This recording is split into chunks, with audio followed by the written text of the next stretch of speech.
പക്ഷെ എനിക്ക് ഇപ്പോഴും നെഞ്ചത്ത ഒരു ബുദ്ധിമുട്ടുണ്ട്. അപ്പോൾ ഒരു കാര്യം തീരുമാനിച്ചു. അപ്പോൾ ഞാൻ പറഞ്ഞു അല്ലെങ്കിൽ വേണ്ട എന്തായാലും പോയേക്കാം. അപ്പോൾ അവരും പറഞ്ഞു വേണ്ട ഇരിക്കണ്ട, അമല തൊട്ടപ്പുറത്താണല്ലോ, അമല ഹോസ്പിറ്റലിലേക്ക് വേഗം ചെല്ലുന്നു, എന്നെ കാഷ്വാലിറ്റിയിലേക്ക് കയറ്റുന്നു. അപ്പോൾ നേഴ്സുമാർ വന്ന് കറക്കും. അപ്പോൾ ഞാൻ ഇതിപ്പോൾ കോവിഡ് ആണെങ്കിൽ ഇപ്പം നമ്മൾ എന്താ ചെയ്യാം?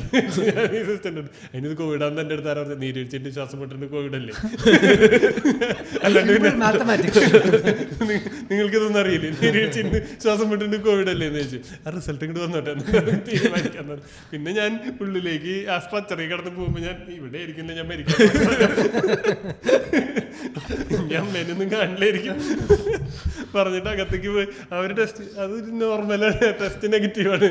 അത് കഴിഞ്ഞപ്പോൾ ഒരു ഈസി. അപ്പം ഞാൻ തിരിച്ചു പോവാൻ അല്ല, എനിക്ക് ഇത് നോർമലാന്ന് പറഞ്ഞപ്പോ എനിക്ക് അടുത്ത ടെൻഷനായി. കാര്യം നെഞ്ചത്തൊരു ബുദ്ധിമുട്ടിലാണല്ലോ ഞാൻ ബോധം കെട്ടേക്കണേ.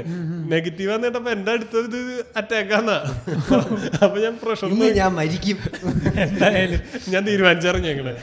അപ്പൊ പ്രഷർ നോക്കിയപ്പോ ഞാൻ അങ്ങടെ ആകാംക്ഷയിൽ ചോദിക്കാം എത്രയാണ് പ്രഷർ? 120/80. അത് നോർമൽ 120/80 തന്നെയല്ലേ നോർമൽ പ്രഷറല്ലേ? അത് നോർമൽ. അപ്പൊ ECG സാധനം ഒന്നും പടപെടാതെ ഇതിലായിരിക്കും, അത് നോർമൽ. അതിന് നോർമൽ. അവരൊരു പ്രശ്നമില്ല, എനിക്ക് അസിഡിറ്റിയുടെ ഒരു പ്രശ്നമുണ്ട്.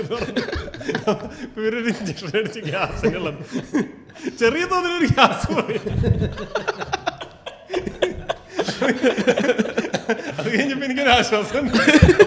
അതായത് ഒരു വളി വിട്ടാതിരുന്ന പ്രശ്നം